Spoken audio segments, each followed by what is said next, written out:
आज से पहले तक हमने HTML के डिफरेंट टैग्स के बारे में सीखा है। टैग्स मैंने आपको बताया है किस किस किस्म के टैग्स होते हैं, उनका यूज़ क्या होता है। इसके अलावा हमने लिंक्स सीखे हैं। लिंक टैग को किस तरह यूज़ किया जाता है, उसमें किस किस्म के लिंक्स लगाए जा सकते हैं, ऐड किए जा सकते हैं, इमेज को किस तरह से इंसर्ट किया जाता है, एंड सो ऑन। ये सब चीज़ें हमने सीखी हैं आज से पहले तक। आज मैं आपको सिखा रही हूँ कि हमें HTML पेज के अंदर हमारे पास ये जितने भी लिंक्स होते हैं, जितने भी टैग्स होते हैं, इन सब को टैग्स बोला बोला जाता है।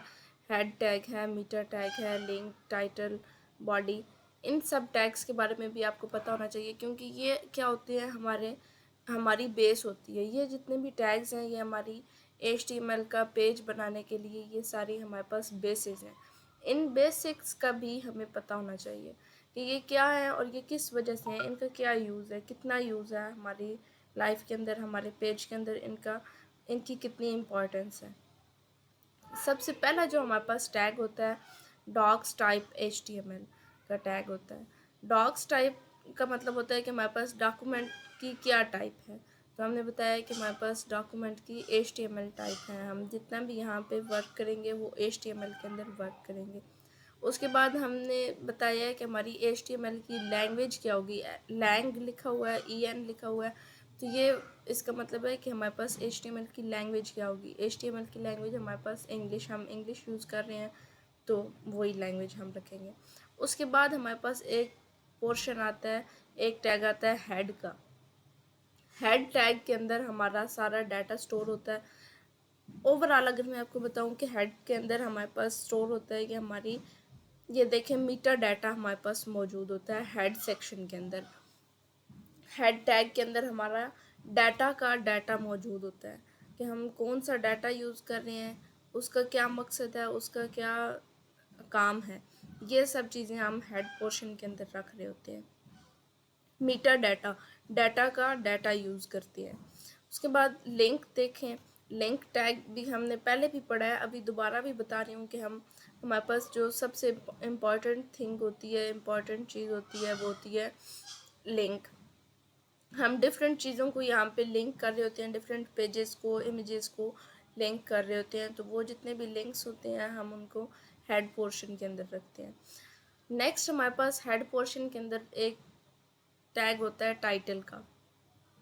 टाइटल का बहुत इम्पॉर्टेंट टैग है। इस टैग को हम स्किप नहीं कर सकते।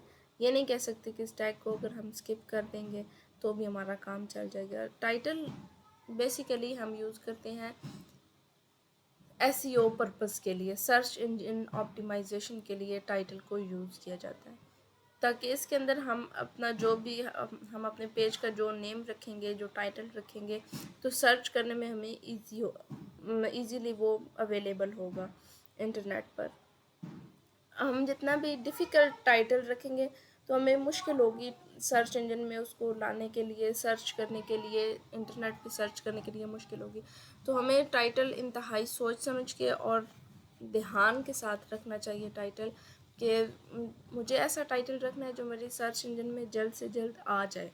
अगर टाइटल को हम रखते हैं इसलिए कि जब मैं अगर सर्च करती हूँ कुछ भी, एक दो लेटर्स ये भी मैंने लिखे हैं, तो मेरे पास वो पेज आ जाना चाहिए कि आपकी क्या रिक्वायरमेंट है, आप कौन सा पेज ढूंढ रहे हैं। अगर हम पेज का नाम लिख के सर्च करते हैं तो हमारे पास वो पेज ओपन हो जाता है।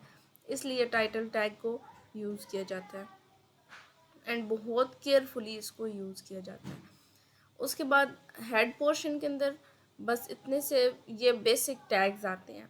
उसके बाद हमारा बॉडी पोर्शन स्टार्ट हो जाता है। बॉडी के अंदर हेड पोर्शन में से कुछ भी हमें शो नहीं हो रहा था, हमारे ब्राउज़र के अंदर कुछ भी शो नहीं हो रहा था सिवाय टाइटल के।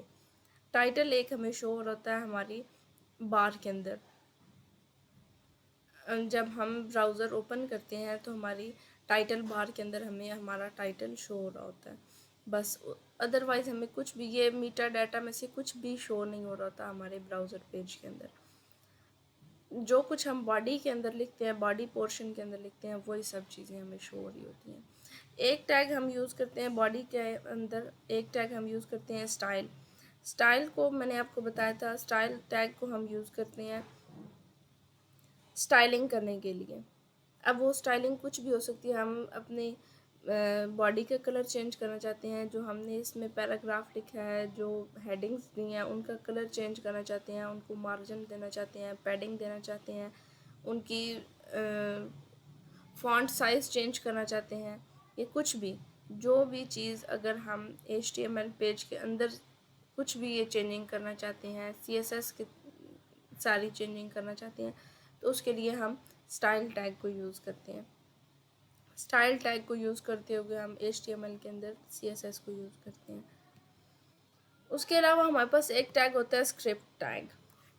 स्क्रिप्ट टैग जैसे हमने CSS को यूज़ करना होता है, तो HTML पेज के अंदर जब हमने CSS को यूज़ करना होता है तो उस वक्त हम स्टाइल टैग को यूज़ करते हैं।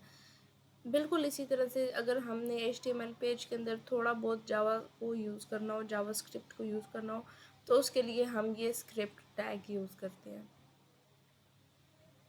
उसके बाद एक और टैग आता है हमारे पास, बेस टैग।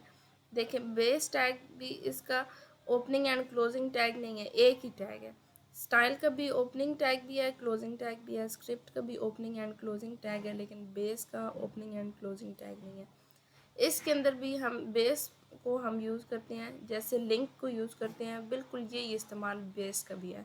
लिंक को अगर यूज़ करें या बेस को यूज़ करें एक ही बात है, लेकिन ज़्यादातर जो प्रोफेशनल लोग यूज़ करते हैं लिंक यूज़ करते हैं।